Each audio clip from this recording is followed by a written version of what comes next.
प्यारे विद्यार्थियों, मैं प्रवीण कुमार चंदेल, सहायक आचार्य वनस्पति शास्त्र, राजकीय महाविद्यालय बाड़मेर में कार्यरत हूँ। आज का जो हमारा टॉपिक है एटमॉस्फेयर, वायुमंडल, गैसियस कंपोजिशन, गैसीय संगठन, जो कि बीएससी भाग तृतीय के पारिस्थितिकी एवं पर्यावरण जैविकी पुस्तक से संबंधित है। वायुमंडल हमारी पृथ्वी को चारों ओर से आवृत करने वाली गैसीय परत या वायु के आवरण को वायुमंडल कहते हैं। इसकी ऊंचाई की बात की जाए तो लगभग 1000 किलोमीटर तक यह फैला हुआ है।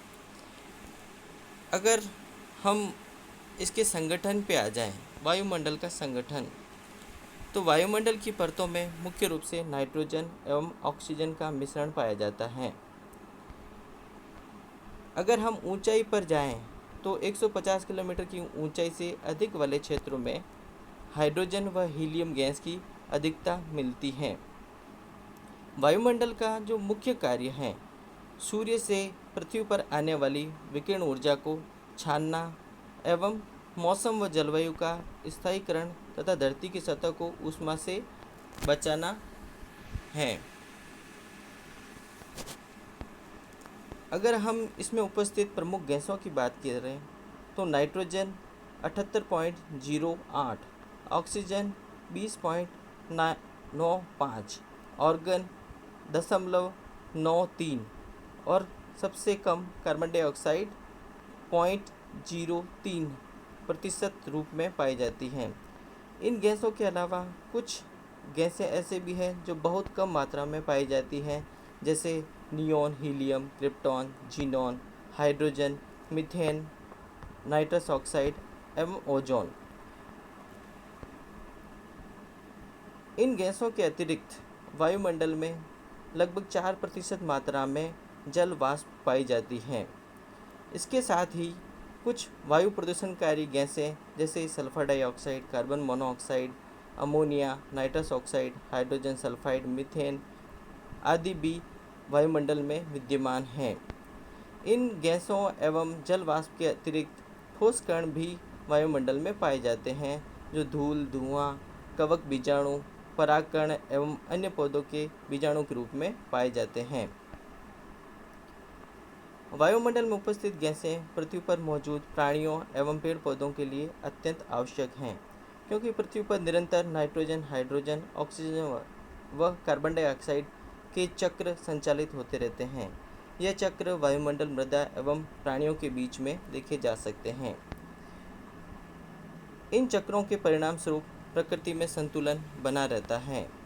प्रत्येक सजीव श्वसन क्रिया के लिए वायुमंडल से ऑक्सीजन ग्रहण करता है एवं CO2 को छोड़ता है।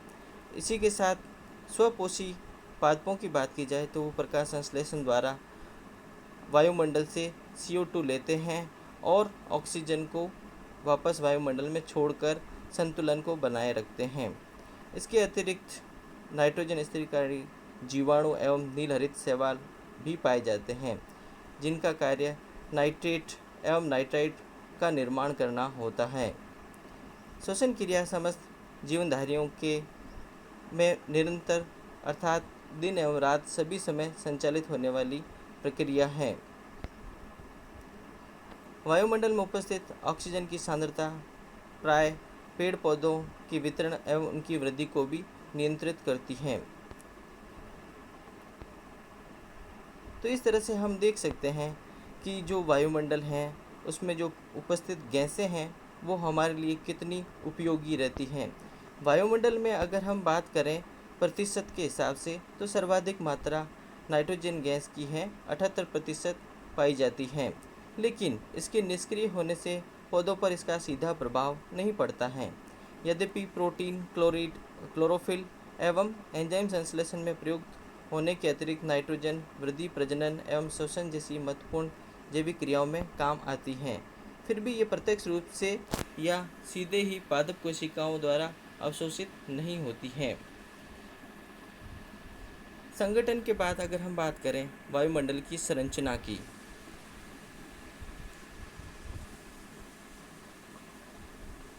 तो ये देखा गया है कि पृथ्वी की सतह से 100 किलोमीटर की ऊंचाई तक वायुमंडल में प्रमुखतः नाइट्रोजन, ऑक्सीजन, ऑर्गन व CO2 इत्यादि गैसें पाई जाती हैं। वायुमंडल के इस भाग को हम होमोस्फीयर या सममंडल कहते हैं। इससे ऊपर भारी गैसें व नीचे की तरफ भारी गैसें व हल्की गैसें ऊपर की ओर वितरित रहती हैं। इस ऊपरी वायुमंडल भाग को हम विषम मंडल या हेटेरोस्फीयर कहते हैं।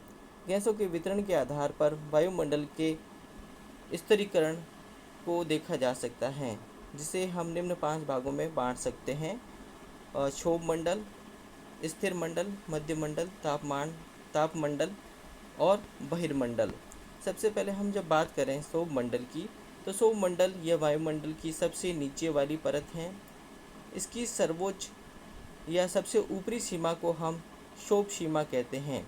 भूमध्य रेखा पर इसकी ऊंचाई पृथ्वी सतह से सबसे अधिक 18 किलोमीटर होती है, किंतु अक्षांश में वृद्धि के साथ साथ इसकी ऊंचाई क्रमशः घटती जाती है और हम जब ध्रुवीय क्षेत्रों की ओर पहुँचें तो वहाँ इसकी ऊंचाई बहुत कम 8 किलोमीटर तक रह जाती है।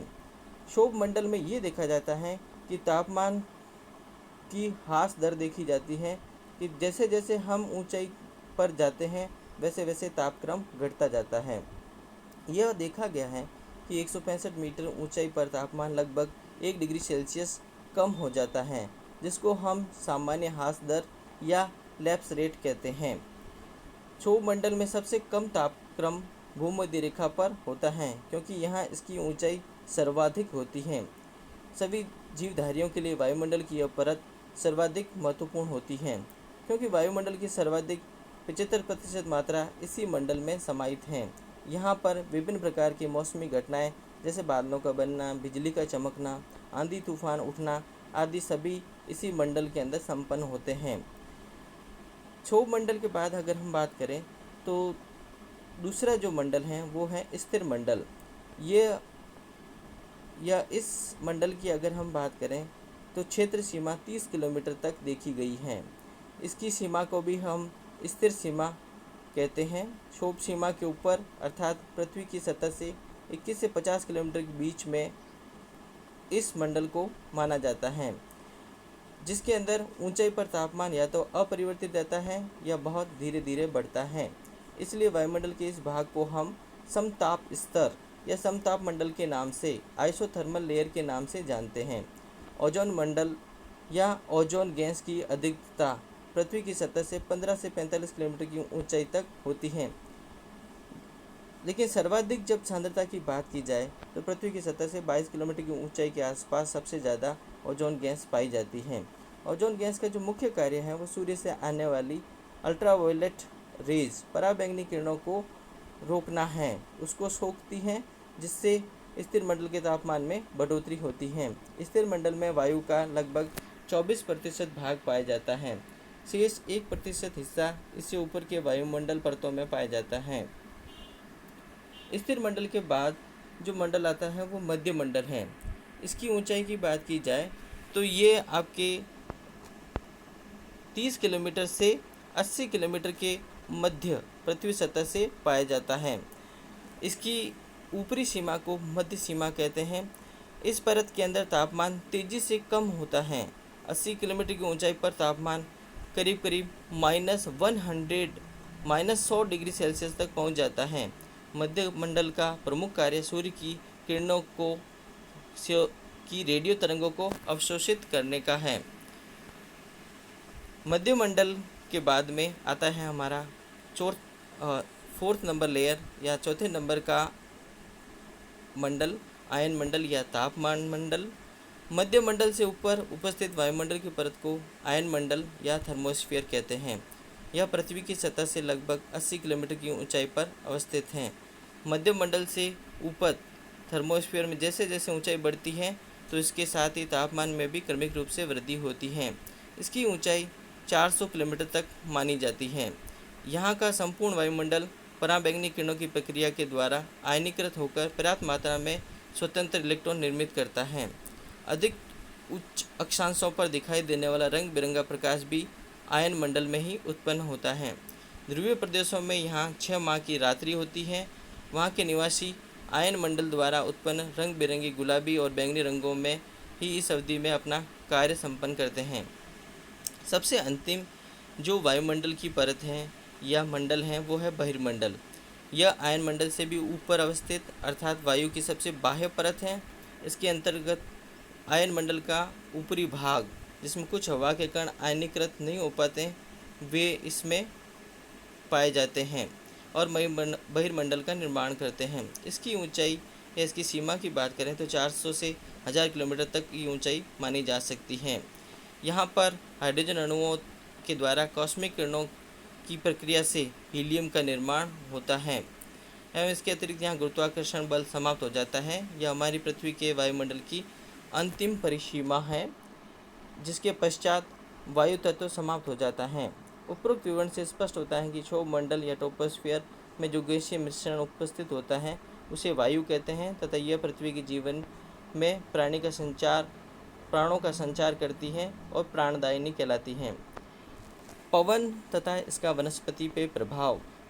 पृथ्वी की सतह पर वायु दाब में भिन्नता के कारण वायु में गतिशीलता उत्पन्न होती है और गतिशील वायु को ही हम पवन कहते हैं। पवन की जो गति है वो हमेशा निम्न दाब की ओर सर्वाधिक होती है। पवन को तेज एवं धीमा दोनों प्रकार की गति पादप जीवन को निम्न प्रकार से प्रभावित करती है। पवन के जो प्रमुख कार्य हैं, जिसमें सबसे प्रमुख कार्य हैं प्रकीर्णन या डिस्पर्सल। पेड़ पौधों की विभिन्न जैविक क्रियाओं को संपादित करने के लिए धीमी व तेज गति दोनों प्रकार की पवन आवश्यक हैं। वायु की गतिशीलता के कारण विभिन्न सूक्ष्म जीवाणु, कवक जीवाणु, परागकणों, फलों एवं बीजों का प्रकीर्णन दूरस्थ स्थानों तक हो पाता है। अगर हम ये कहें कि विभिन्न पादप प्रजातियों के विस्तार एवं प्रवजन में वायु की गतिशीलता का सक्रिय योगदान है।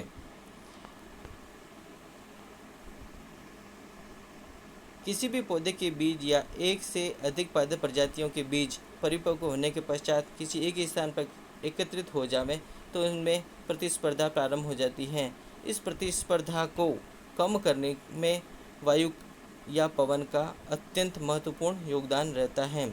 कुछ पादप प्रजातियों के बीजों में वायु प्रकीर्णन के लिए विशेष प्रकार के उपादान पाए जाते हैं, जैसे रोमिल उपांग और विंग्ड संरचनाएं, पैरासूट जैसी संरचना इत्यादि, जिसके कारण ये बड़ी आसानी से दूर उड़ कर जा सकते हैं।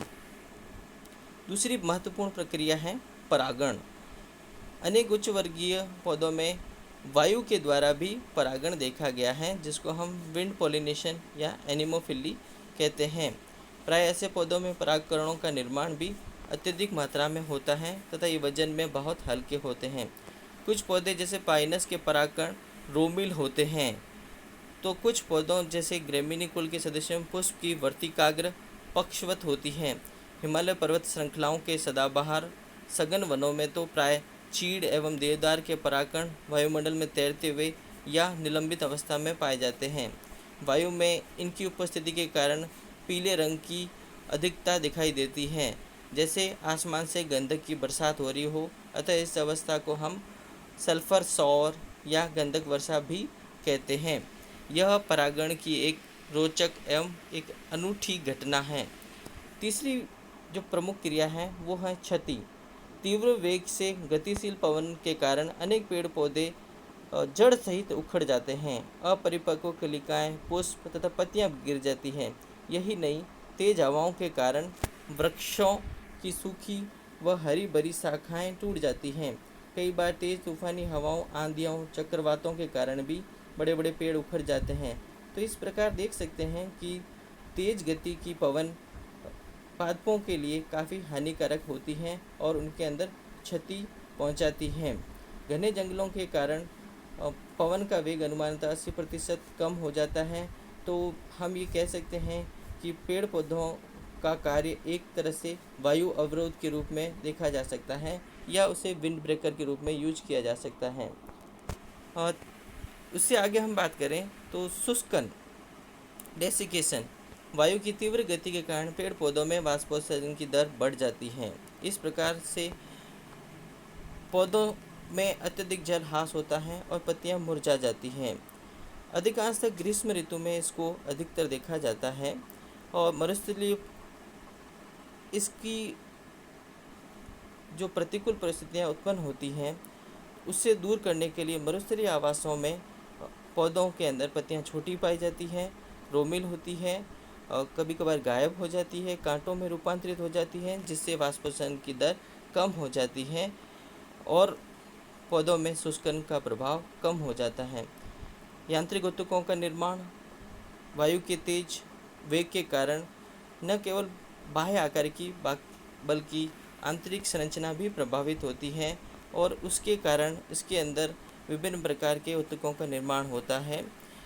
तेज गति की पवन के कारण कुछ वृक्षों के तनों में विकसित जाइलम ऊतक सघन एवं गहरे रंग के हो जाते हैं, जिसे हम संपीड़ित जाइलम कहते हैं या कंप्रेस्ड जाइलम कहते हैं।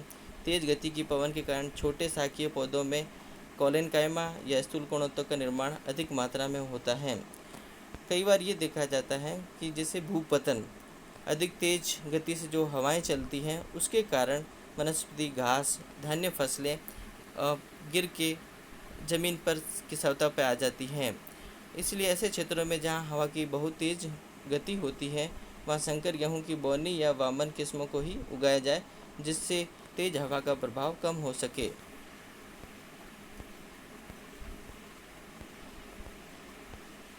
यांत्रिक ऊतकों के निर्माण और भूपतन के बाद आती है विकृति। कई बार ये देखा गया है कि पहाड़ों की ऊंची चोटियों पर, सागरों के तटों पर हवा का तेज वेग एक ही दिशा में चलता है, जिससे वहाँ उगने वाली वृक्ष झाड़ियों का जो शाखाएं हैं उनका विकास एक ही तरफ हो जाता है, जिसको प्रति पवन दिशा में अधिक होता है। हवा के सम्मुख अर्थात पवनाभिमुखी दिशाओं में शाखाओं व टहनियों में कलिकाएं विकसित नहीं हो पाती हैं। इसके परिणाम स्वरूप इन वृक्षों एवं झाड़ियों अन्य पौधों की बाह्य आकृति व स्वरूप विकृत हो जाते हैं। कई बार ये भी देखा गया है कि बौनापन आ जाता है, जहाँ पर अत्यधिक हवा चले और ऊंचे पर्वत शिखरों पर अत्यधिक ऊंचाई वाले स्थानों में नियमित रूप से ये देखा गया है कि पेड़ पौधों का जो शीर्षस्थ कलिकाएं विकसित नहीं हो पाती हैं और पौधे वामन या छोटे रूप में रह जाते हैं। सबसे जो मुख्य प्रभाव देखा गया है वो मृदा अपरदन पे है। तेज गति से जो बहने वाली हवाएं हैं वो मृदा अपरदन के लिए प्रमुख रूप से जिम्मेदार हैं। जब आंधियों के कारण हवा के साथ मिट्टी भी उड़कर दूरस्थ स्थानों पर चली जाती है तो इसकी सबसे ऊपर की जो उपजाऊ परत है वो हट जाती है, जिसको हम कहते हैं मृदा अपरदन। मृदा अपरदन अधिकांशतः ग्रीष्म ऋतु में धूल भरी आंधियों व तूफानों के द्वारा बहुत अधिक होता है, जिससे बड़े बड़े रेतीले व बालुई टीले एक स्थान से दूसरे स्थान पर पहुंच जाते हैं, जिसको हम टीलों का अभिगमन या सैंड मार्च कहते हैं। जो मृदा की ऊपरी सतह है, जिसकी 6 से 8 इंच की जो परत होती है वही उपजाऊ होती है और इससे न केवल मृदा उर्वरता कम हो जाएगी तेज गति से हवा चलने से, अपितु पौधों की जड़ें भी अनावृत हो जाएगी।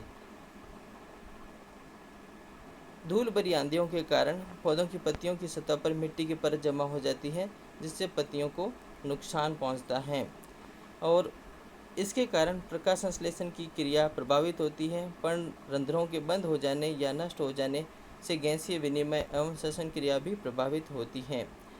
अगर हमें पवन के वेग का परिमापन करना है तो उसके लिए हम एक उपकरण का उपयोग करते हैं, जिसको हम वायुमापी या एनीमोमीटर कहते हैं।